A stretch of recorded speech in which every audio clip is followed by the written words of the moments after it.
What's up? I'm somewhat stockpiling, I'm not going to lie. I asked for some questions in the last one. I'm not going to lie, I'm kind of over them flames. 6,000 subscribers, by the way, ladies and gentlemen. Get up.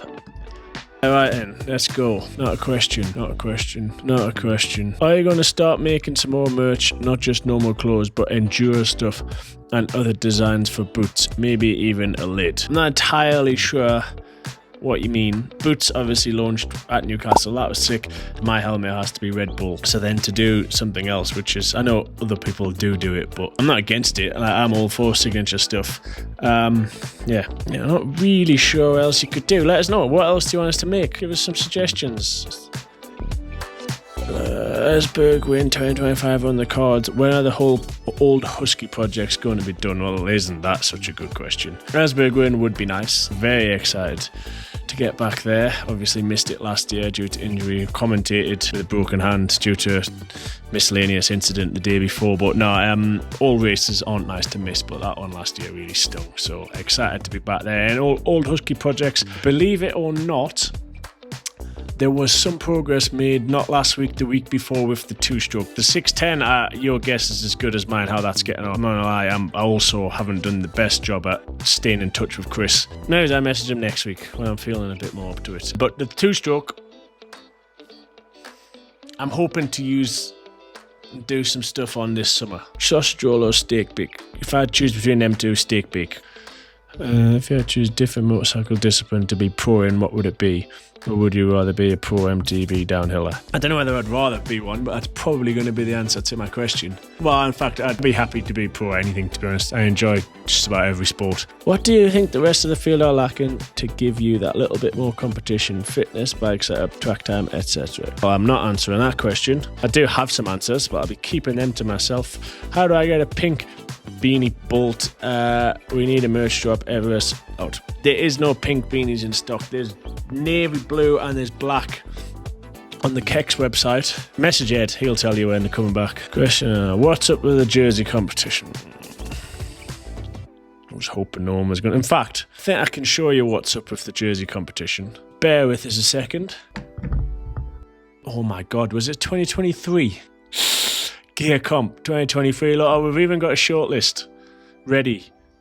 The shortlist was done 11th of January 2024. Wow, I am a slack human being. Well, I can't exactly make any promises that I'm going to wear it this year, can I? Because I don't know exactly what races I'm going to do this year. Just know it hasn't been forgotten about. Like, I hold it up high priority. Look, that folder's been on my desktop since 14th of December 2023. All right. J23 Larson, 3 questions to go at. He knows the score on the second channel. How do you balance being aggressive on track and friendly off track? Rubbins racing but still having a beer later. Everyone in our sport is pretty good at, to be fair. I mean, don't get us wrong, there's times when people have wanted to punch people's head in, like, as we're leaving the track, but I think somewhat luckily as well, I've never really been part of something which has been like completely outrageous. Like, I've been hit and I've hit people, but I've never like just fully teed someone up into next week for no reason or vice versa.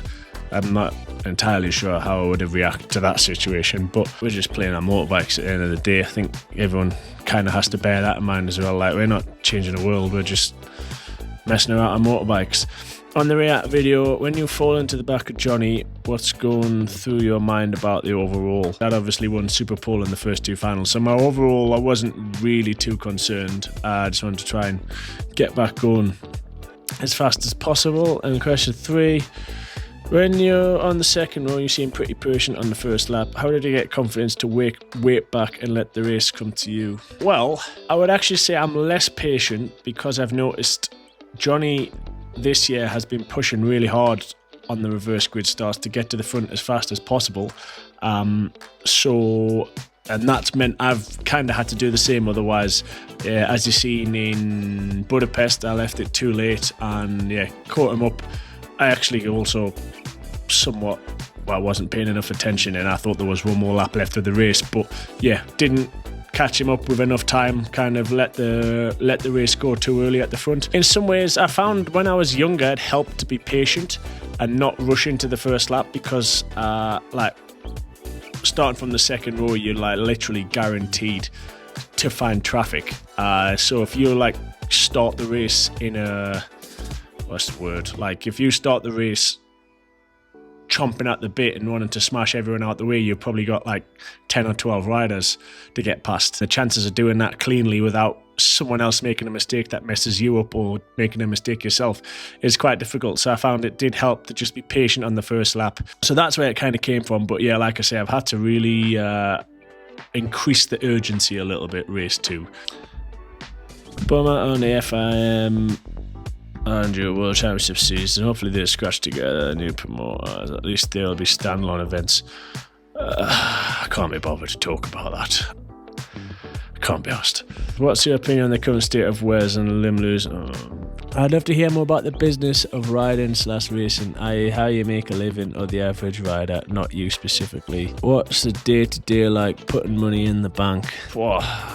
That is a really good question, and I need to put a lot of time into it to do it justice, because I feel like, yeah, a lot of people would be curious. Pretty similar to any business, really. I mean,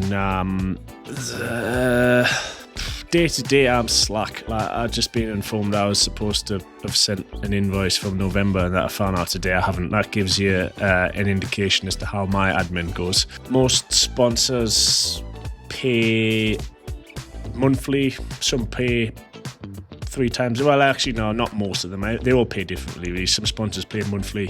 KTM, for example, does. Other sponsors pay 3 times a year. Some pay like 2 installments, one in the middle, one at the end of the year. I'm not doing this answer. I'm not doing this question justice, really. I feel like this is more of a podcast topic, but then I suppose that's also the point of this channel, is to just waffle and go in depth on stuff that you want to know about. This would be the advantage of doing this live, whereas like we can have a back and forward chat about kind of specifics, because it's a good question, but it's rather open. We'll revisit that at a later date, but good question. I like that. I mean, I've got no problem talking about stuff like that. No, that's the last question anyway. Right, there you have it.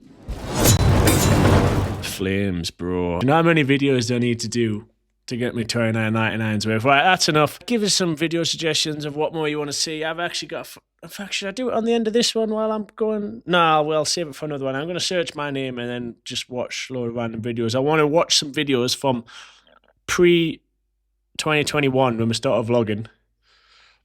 Obviously, you've seen more than enough of my face since I started vlogging, but I want to watch some videos of like highlight clips and stuff like that from older. That's going to be the next upload. See you in a bit.